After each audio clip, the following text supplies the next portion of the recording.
बिस्मिल्लाहिर्रहमानिर्रहीम, अस्सलाम वालेकुम। अली सलमान जीटीवी के तमाम नाज़रीन को जी स्पोर्ट्स में खुश आमदीद कहता है, जहाँ पीर से लेकर जुमेरात तक रोज़ाना रात 11:05 पर हम इस महफिल को सजाते हैं आपके लिए और बात करते हैं उस दिन खेले जाने वाले मैचेस या उस दिन से जुड़ी स्पोर्ट्स की खबरों के बारे में। पहला टेस्ट मैच पाकिस्तान ने साउथ अफ्रीका के खिलाफ 93 रन के बड़े मार्जिन से जीता है और अब दूसरे टेस्ट मैच की तैयारियाँ जारी हैं। लेकिन जिस तरह आपके इल्म में है कि हम रोज़ाना उस दिन की हैपनिंग के हवाले से बात करते हैं, तो आज का दिन जो है वो बड़ी तारीखी अहमियत का हामिल है, क्योंकि आज पाकिस्तान ने अपने टेस्ट स्टेटस मिलने के बाद पहला टेस्ट मैच खेला। गो कि पाकिस्तान को इस पहले टेस्ट मैच में शिकस्त का सामना करना पड़ा, लेकिन उसके बाद पाकिस्तान ने अगले ही टेस्ट मैच में अपनी अहमियत को और अपनी अफादियत को शो किया और इंडिया को जो है वो टेस्ट मैच में शिकस्त दी। तो आज उस लेगेसी की याद हम मनाएंगे यकीनी तौर पर कि जहाँ पे पाकिस्तान ने जो है इसको टेस्ट स्टेटस मिला था और पाकिस्तान ने फिर टेस्ट नेशन होने का एजाज़ हासिल किया था। इसके साथ साथ आज हमारे बहुत ही अपने और बहुत ही करीबी दोस्त अक्सर हमारे शोज़ में भी होते हैं, हारिस अयाज अपनी सालगिरह को सेलिब्रेट कर रहे हैं। हम सब की जानिब से हारिस अयाज को सालगिरह की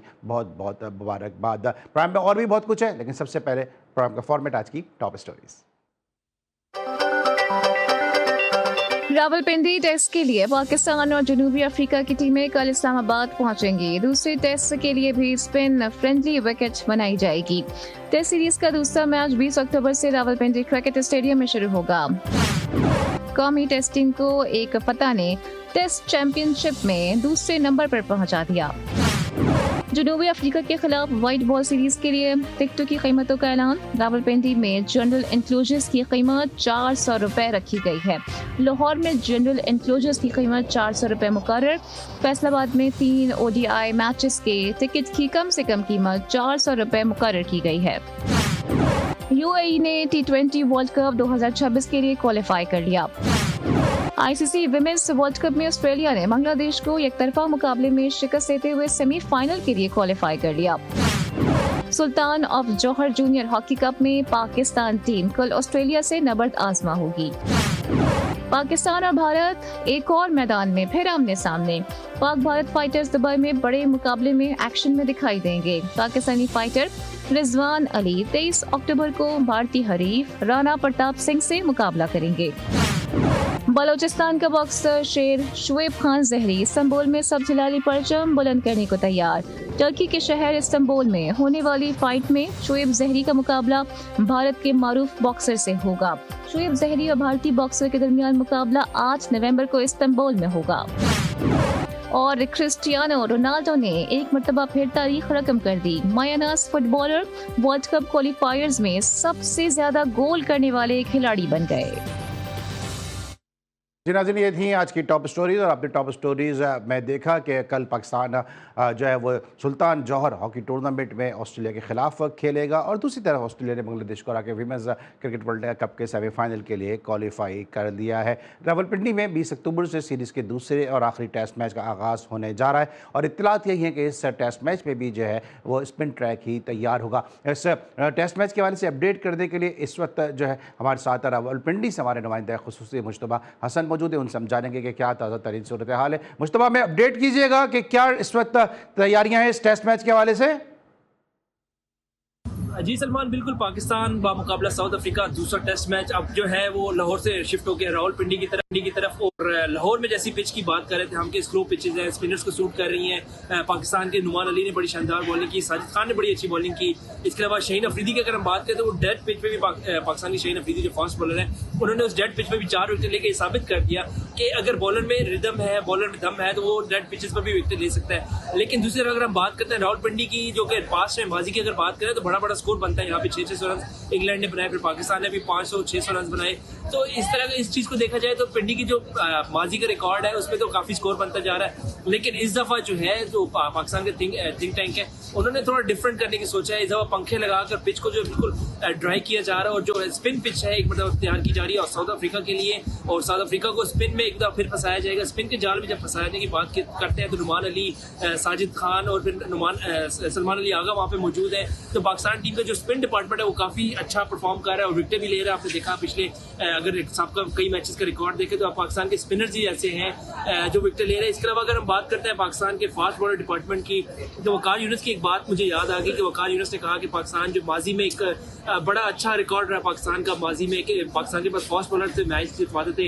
हार्डली एक आध स्पिनर होता था। पहले सकलैन मुश्ताक, फिर मुश्ताक अहमद और फिर दानिश कनेरिया आ गए और उसके बाद सईद अजमल आ गए और फिर इस तरह एक एक स्पिनर का दौर चलता आ रहा है। लेकिन अब पहला मौका है काफ़ी अर्से बाद पाकिस्तान की हिस्ट्री में कि अब जो है वो 2-2, 3-3 स्पिनर खिलाए जा रहे हैं और एक आध फास्ट बॉलर को खिलाया जाता है। जो ओवर जो है हार्डली 3 या 4 ओवर खिलाए जाते हैं पाकिस्तान के पूरे मैच में फास्ट बॉलर को, और इनका कैरियर जो है वो काफ़ी हद तक डिस्ट्रॉय किया जा रहा है एक किस्म का इस तरह के पिचेस बनाकर, क्योंकि ये जो पिचेस है ये हमें अवे मुस्तफा, चले ये तो आपने अपडेट टेस्ट मैच के हवाले से जो सीरीज का दूसरा टेस्ट मैच खेला जाएगा, लेकिन व्हाइट बॉल के हवाले से क्या अपडेट्स है? क्योंकि भारतीय मीडिया एक दफा फिर इस बात के लिए र्यूमर्स फैला रहा था, स्पेकुलेशन वहाँ पे जारी थी, फेक न्यूज़ वहाँ पे फैलाई जा रही थी कि जनाब सलमान आगा को एशिया कप की कारकर्दगी की वजह से कप्तानी से हटा दिया गया है। इस खबर में जो है वो किस हद तक दरोगोई है और इस खबर में किस हद तक झूठ है, ज़रा इस हवाले से बताइएगा कि T20 के हवाले से क्या आपके पास अपडेट्स है? जी सलमान, बिल्कुल मैं आपको ये बताता चलूँ कि बाबर आजम के जो मदाह है, जो बाबर आजम के फैन हैं, उनके लिए बहुत बड़ी खुशखबरी आने वाली है, क्योंकि पाकिस्तान मुमकिन तौर पे T20 स्क्वाड का जब ऐलान होगा तो उसमें बाबर आजम का जो नाम है वो सामने आ रहा है। इसके अलावा अगर हम बात करते हैं कप्तानी की, तो कप्तानी है वो बदस्तूर सलमान अली आगा के पास रहेगी। भारतीय मीडिया के मुताबिक प्रोपेगेंडा चल रहा है कि हो सकता है सलमान अली आगा से कप्तानी लेकर शादाब खान को दे दी जाए, लेकिन इसमें आपको मैं बता दूं कोई सच्चाई नहीं है, कोई हकीकत नहीं है, बल्कि कप्तानी जो है वो सलमान अली आगा ही करेंगे। लेकिन दूसरी तरफ अगर हम देखते हैं बाबर आजम की बात करते हैं तो यकीनी तौर पर इस चीज़ को पाकिस्तान की हालिया परफॉर्मेंस को देखा जाए, एशिया कप में पाकिस्तान की बैटिंग को देखा जाए, या आगे फ्यूचर का अगर सोचा जाए पाकिस्तान का, क्योंकि वर्ल्ड कप खेलना है पाकिस्तान ने 2026 में, तो बाबर आजम के फैंस के लिए बहुत बड़ी खुशखबरी है कि बाबर आजम जो है वो पहले टेस्ट मैच में तो है ही है, वनडे में भी है, अब T20 में भी कम बैक करने लगे। और जितने भी पाकिस्तान के फैंस थे जो रूठे हुए थे पाकिस्तान से, पाकिस्तान मैनेजमेंट से, टीम सिलेक्शन से रूठे हुए थे कि बाबर आजम जो है वो T20 टीम में नहीं है, उनकी पाकिस्तान की परफॉर्मेंस काफी नीचे जा रही है, बैटिंग के लिहाज से हर मैच में स्ट्रगल कर रहा है, मिडिल ऑर्डर पाकिस्तान का स्ट्रगल कर रहा है। तो अब ये जो जितनी भी पाकिस्तान के फैंस की जो तमाम तर जो इनकी परेशानी थी या जो इनके तहफ़्फ़ुज़ात थे वो दूर होने लगे कि बाबर आजम जो है वो वापस आ रहे हैं, और पाकिस्तानी फैन जो है मता जो है जो बाबर आजम के फैन है खासतौर पर वो बड़े खुश हैं।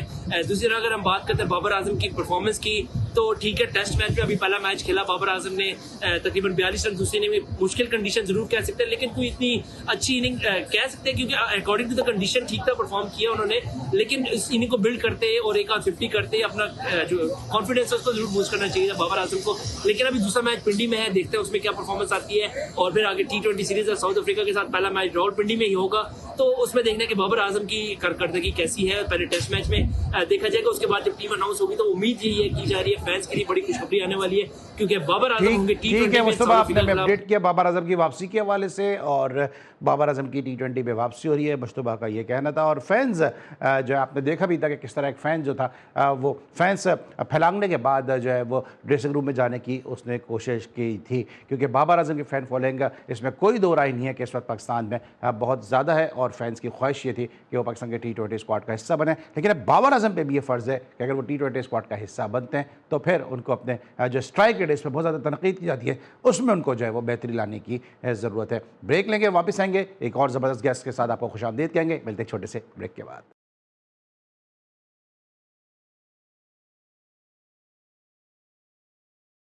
Welcome back after the break. और ब्रेक पर जाने से पहले हमारे साथ रावलपिंडी से हमारे नुमाइंदे खुसूसी मौजूद थे मुश्तबा हसन, और इस वक्त मुझे एक और मुश्तबा ने ज्वाइन किया कि जिनको पाकिस्तान क्रिकेट में उनका क्या बहुत ही ज़्यादा कंट्रीब्यूशन है। आज 16 अक्टूबर को हम ये शो कर रहे हैं, और 16 अक्टूबर 1994 को इन्होंने पाकिस्तान को रिप्रेजेंट किया कराची के नेशनल स्टेडियम में, लेकिन इनकी बैटिंग उस मैच में नहीं आई, लेकिन पाकिस्तान ने उस मैच में जो है वो 8 विकेटों से साउथ अफ्रीका के खिलाफ वनडे मैच में कामयाबी हासिल की। यही नहीं बल्कि अभी रावलपिंडी में सीरीज़ का दूसरा टेस्ट मैच खेला जाएगा साउथ अफ्रीका के खिलाफ, तो रावलपिंडी में इन्होंने जिम्बाब्वे के खिलाफ एक ऐसा टेस्ट मैच खेला जिसमें दोनों इनिंग में इन्होंने 50 रन स्कोर किए। और इसी ये जो अक्टूबर का महीना अभी जारी है, इसी अक्टूबर की 30 तारीख को इन्होंने जो है ज़बरदस्त 113 रन की इनिंग भी खेली जिसमें ये मैन ऑफ द मैच रहे। तो अक्टूबर और रावलपिंडी के हवाले से जो है वो आज सिर्फ मुश्तबा साहब के लिए बड़ा यादगार ये महीना भी है, और ये रावलपिंडी का वेन्यू है वो भी इनके लिए बड़ा यादगार है। शो में खुशामदीद कहेंगे पाकिस्तान के ज़बरदस्त लेफ्ट हैंडेड स्टाइलिश बैट्समैन, और एक ऐसे बैट्समैन को कि जिनको अपनी विकेट की अहमियत का अफादियत का एहसास था, और जब तक ये क्रीज पे रहते थे इनको आउट करना बॉलर के लिए जुए शेर लाने के मुतरादिफ होता था। आसिफ मुश्तबा साहब मेरे साथ शो में मौजूद है, शो में खुशामदीद कहते हैं। अस्सलाम वालेकुम आसिफ भाई। वालेकुम अस्सलाम वालेकुम। आसिफ भाई, आपका बहुत बहुत शुक्रिया कि आपने शो के लिए वक्त निकाला। 7 अक्टूबर ये मैंने 16 अक्टूबर को पाकिस्तान आप नेशनल स्टेडियम कराची में कामयाबी भी हासिल, लेकिन साथ साथ 16 अक्टूबर वो दिन भी है कि जब पाकिस्तान को टेस्ट स्टेटस मिला था और पाकिस्तान ने अपनी हिस्ट्री का पहला टेस्ट मैच इंडिया में खेला था। ये जो लेगेसी जो हमारे सीनियर्स ने छोड़ी है, इसमें मैं चाहूंगा कि थोड़े से आपका जो है वो इनपुट हमें मिल सके कि जो उन्होंने लेगेसी लेके चले वो फिर आप जैसे लोग उसको आगे लेके चले और आज पाकिस्तान एक मजबूत टेस्ट नेशन के तौर पर जाना जाता है। पहली बात तो यह बड़ी बात है, आपकी सारी चीजें याद रहती है। मुझे तो आप ही ने हमारे जहन में ये चीजें इतनी नहीं होती जो है, तो एक हम लेके चले और मुझसे लेके चले जो पाकिस्तान के लिए जो मेहनत, ये जो प्लेयरों की तो वो हम इस चीज का उन्होंने बीज बोया और आजकल के प्लेयर या आजकल के लोग हमारे उसका फल और उसको एंजॉय, इसको चाहिए कि वो हरा भरा रहे, उसको फल करते रहे और देखभाल करें। लेकिन आपको नहीं के लिए फल थोड़ा सा कड़वा होता जा रहा है क्योंकि अपनी परफॉर्मेंस में कंसिस्टेंसी नहीं है कि आप एक ऐसे एरा में क्रिकेट खेले 90 का एरा जिसको लोग जीत का निशाना जरूर बनाते हैं और 90s के हवाले से बहुत ज्यादा, लेकिन पाकिस्तान क्रिकेट में सबसे equally good spinner, equally fast bowler, equally good batsman और इक्वली गुड विकेट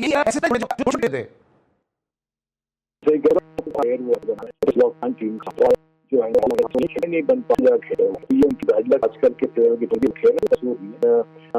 बात करते हैं वो कुछ 90 के प्लेयर के प्लेयर पसंद नहीं आते हैं, वो चीजें गम ठंडा में चलता है, उससे को सही कर तो चले वो कभी खत्म तो होगा नहीं इस सिलसिले के लिए। बिल्कुल ठीक है। अच्छा आसिफ भाई, करंट क्रिकेट आते हैं, पाकिस्तान टेस्ट मैच से जीता, लेकिन हम जो कर रहे हैं टीम आती है उसके खिलाफ हम पंखे लगाते हैं, मैदान में होता है, हम टेस्ट मैच जीत लेते हैं, रिजल्ट के लिहाज से तो बहुत अच्छी चीज है। आपको लगता है कि हमने 2 स्पिनर्स टेस्ट मैच जीतने के साथ सैक्रिफाइस कर रहे होते हैं? ये बात है कि इस वक्त ना जो वो स्पिनिंग में फ्लैट हो पाक मकसद बहुत सारी बड़ी आती है फाइनेंशियल। अगर पाकिस्तान मैच हार जाते तो कोई पाकिस्तान का जीतना बहुत जरूरी है। अच्छा, दूसरी चीज के स्पिनिंग ट्रैक है। अब दो चीजें होती है, यहाँ तो आपने अपने फाइनेंशियल टर्म्स देखना फिर डेवलपमेंट देखनी, और आज पूरे जो है वो सिर्फ फाइनेंशियल टर्म्स पे चली, डेवलपमेंट कोई ख्याल ही है कह लेते हो बस जो है किसी तरह हमारे पैसे क्यों चीजें हैं रनिंग ट्रैक नहीं तो हमारे ये देखिए टेस्ट मैचेस अवे खेलते हैं। अगर हम ज्यादा मैचेस होम खेल रहे हैं बाहर का नहीं मैचेस जो है अपने कर सके, लेकिन अगर हमने के ज्यादा मैचेस खेलने तो हमें थोड़ी सी अगर पैसों पे हमें ऐसी पिच बनाना बाहर खेलने की प्रैक्टिस बड़ा आपको कैलकुलेशन आएगा कि ये हम कहाँ ज्यादा खेल रहे हैं कहाँ कम है। लेकिन पाकिस्तान के लिए जीत बहुत जरूरी थी, कोई शक नहीं है। ठीक है। ऐसे में पिंडी में नेक्स्ट टेस्ट मैच खेला जा रहा है और यहाँ भी खबरें यही हैं कि स्पिनर्स को ये जो है वो पिच सपोर्ट करेगी। जिस तरह मैंने इब्तिदा में कहा कि आप पिंडी में टेस्ट मैच खेले अगेंस्ट जिम्बाब्वे और आपने दोनों इनिंग में वहाँ पे 50 किए थे, 93 की मैं बात कर रहा हूँ। अब पिंडी की जो पिच है उसका रवैया आपके दौर के लिहाज से थोड़ा सा मुश्किल नजर आएगा। ये वही पिच है कि जहाँ पे जो है वो रमीज राजा साहब के दौर में इसको रेड़ा विकेट बनाया गया और कहा गया कि टेस्ट मैच जीतना है कि बाबर आजम के जो कवर ड्राइव देखने, और उसके बाद डीमेरिट पॉइंट दिए गए और क्यूरेटर सरफराज खान जो थे उनको बहुत ज़्यादा तनकीद का निशाना भी बनाया गया। आपको क्या लगता है कि अब जो है क्या जिस तरह हम पिच बनाना चाह रहे हैं, क्योंकि पिंडी की पिच जो है ट्रेडिशनली थोड़ी सी फास्ट बॉलर को सपोर्ट करती है, क्या ऐसे पिच हम बना सकेंगे या फिर ये फ्लैट बैटिंग पैराडाइज विकेट बन जाएगी? देखिए, स्पिनिंग ट्रैक बनाना, जो पिचेस बनाना वो भी एक आर्ट है। ऐसा ना जैसा आपने कहा कि स्पिनिंग बनाने के चक्कर में जो है ना वो फ्लैट हो जाए या अनइवन हो जाए, दो चीजें हो सकती हैं इसमें।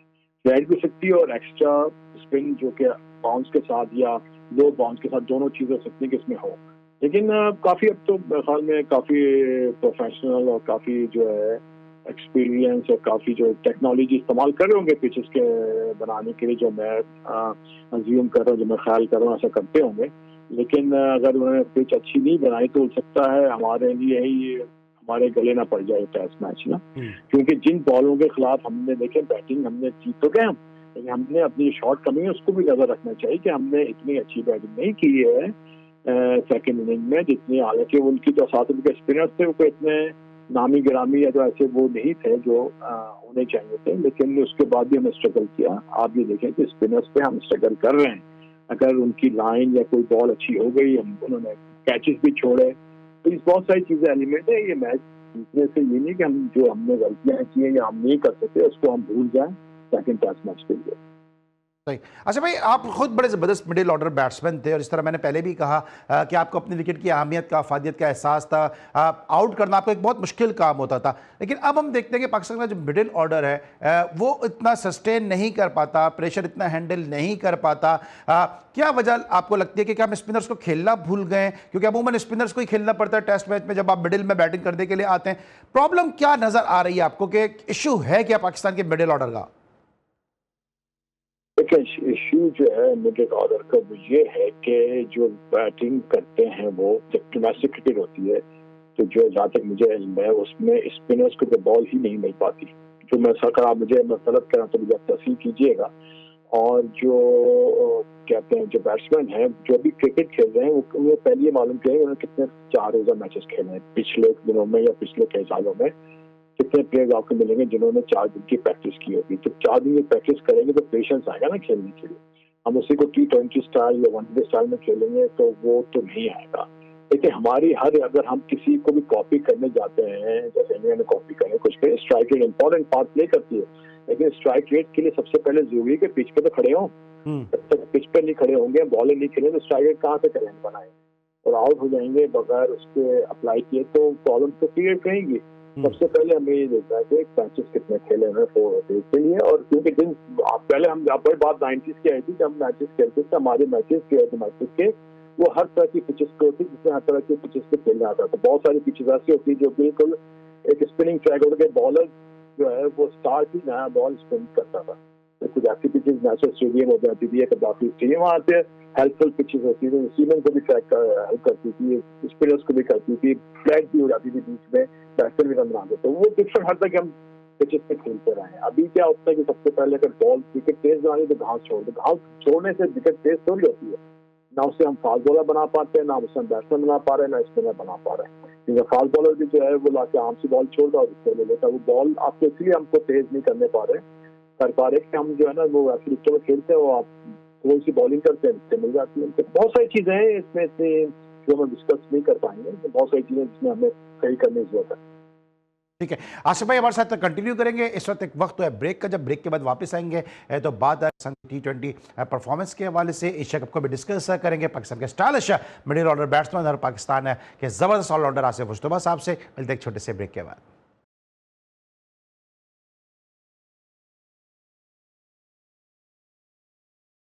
Welcome back after the break. और ब्रेक पर जाने से पहले हमारे साथ आसिफ मुश्तबा साहब मौजूद थे और हम उनसे बात करते हैं पाकिस्तान टीम की परफॉर्मेंस के हवाले से। पाकिस्तान की जीत के बाद जनाब मुबारकबाद का पैगामात का जो सिलसिला शुरू हुआ, मोहसिन नकवी साहब ने भी ट्वीट किया था पाकिस्तान की टीम की उम्दा कारकर्दगी पे, और जहाँ पे पाकिस्तान ने 93 रन से पहले टेस्ट मैच में कामयाबी हासिल की। वहीं पाकिस्तान के फॉर्मर क्रिकेटर्स ने भी सोशल मीडिया के जरिए पाकिस्तान की टीम को तहनीती पैगामात भेजे।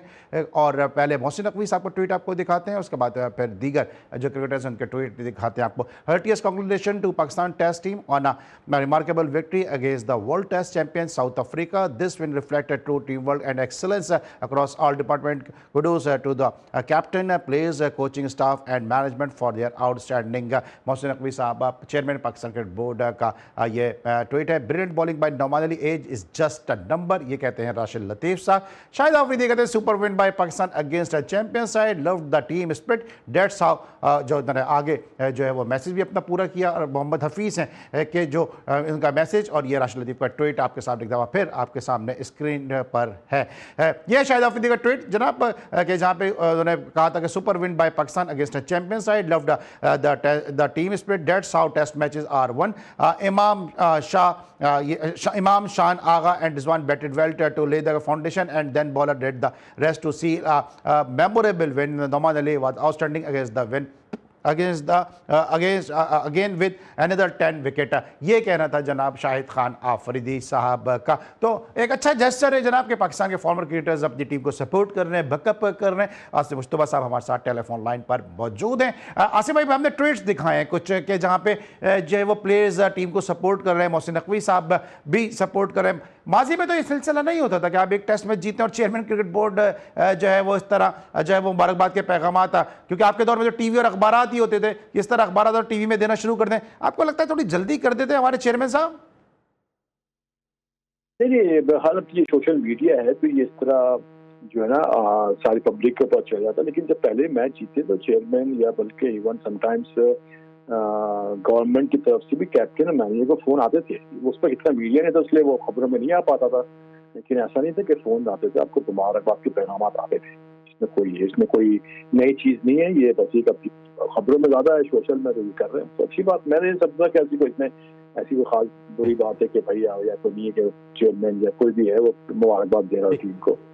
तो ये पहले भी चलता था, सब टीम के पास फोन आते थे, ऐसा कोई सिलसिला नहीं था क्योंकि किसी पता ही चलता क्या हुआ। ठीक है। अच्छा अजय भाई, अब थोड़ा सा टीम में चेंजेस के वाले से भी बात हो रही है। मैं जो टीम की चेंजेस की बात कर रहा हूँ, सिलेक्शन कमेटी में भी बात हो रही है तब्दीली की, पाकिस्तान के स्क्वाड में भी बात हो रही है। पहले मैं जरा सिलेक्शन कमेटी पे आता हूँ कि सरफराज अहमद ने बहुत सारी क्रिकेट आपके अंडर में खेली है। सरफराज को आपने बीज से पौधा और पौधे से तनावर दरख्त बनते हुए अपनी निगाहों के सामने देखा है आपने। सरफराज बतौर चेयरमैन सिलेक्शन कमेटी आपको लगता है कि आइडियल चॉइस है, पाकिस्तान क्रिकेट के जो है मसीहा साबित हो सकते हैं?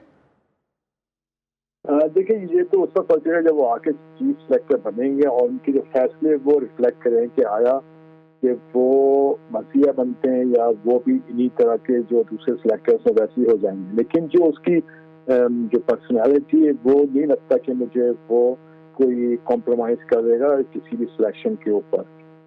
ऐसा होना नहीं चाहिए क्योंकि जो उसकी अगर अपनी जो उसके करेक्टर या उसकी पर्सनालिटी से हट के काम करेगा तो वो उसके अपने इमेज के लिए सही नहीं होगा अगर उसी सेक्टर बनता है।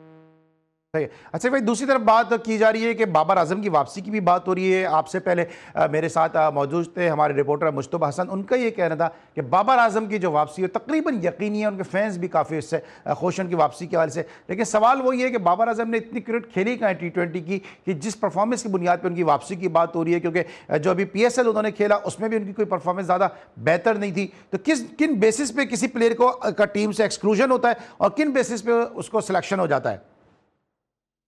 देखिए कोई नई बात तो है नहीं कि बगैर किसी परफॉर्मेंस के या बगैर कोई मैचेस खेले किसी भी जो किसी भी लेवल पे क्रिकेट को प्लेयर सिलेक्ट होते रहे। अगर बाबर आजम हो जाता है तो उसमें कोई ऐसी बड़ी बात नहीं है और प्लेयर है, टॉप प्लेयर है आपके पाकिस्तान का।